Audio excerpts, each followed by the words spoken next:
and hugs. She's a woman who's dedicated her life to helping others with the simplest of gestures, an embrace. This humble Indian woman who's currently on a U.S. tour is drawing thousands of people with the power of a hug.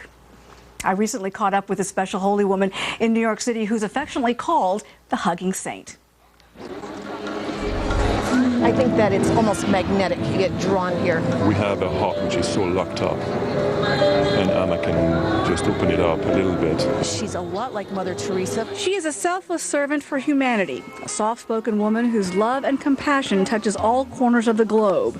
In cities around the U.S. and the world, thousands of people wait hours in long lines to receive the blessing of a simple embrace. From her humble beginnings as the daughter of a poor fisherman in southern India to being recognized as an international spiritual icon, Mata Amritanandamai is affectionately called Ammachi by her followers. Ammachi means mother, and her message is simple yet potent. Open your heart. With love, all things are possible.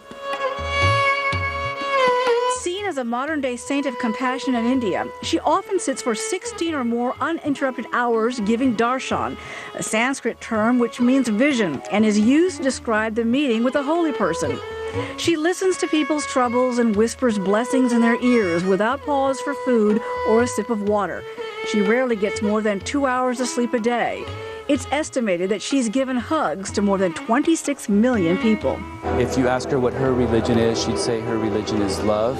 She encourages people to go deeper into their own faith, to be better Christians, to be better Muslims, to be better Jews. You know, whatever their path, follow that path. She makes no claims that through her one will find salvation, prosperity, or miracles. Yet so many of those who come to see her believe that she's a holy woman who has the power to console and heal the world's wounded hearts. Ammachi says these hugs create a special connection. It's the connection between mother and child. It's the umbilical cord of love. Ammachi also makes it clear to her there is no distinction between rich or poor. Her arms are open to everyone. I accept everything. I see everything equally. I am constantly giving the love. There's no difference to it. Since early childhood, she's been devoted to offering herself to the poor, the abandoned, and heartbroken souls. If you have compassion, you can solve 80% of the problems in today's world. She's helped millions. Her charitable network builds hospitals, orphanages, and schools in India. When the tsunami hit back in 2005, she made sure that thousands of homes were rebuilt.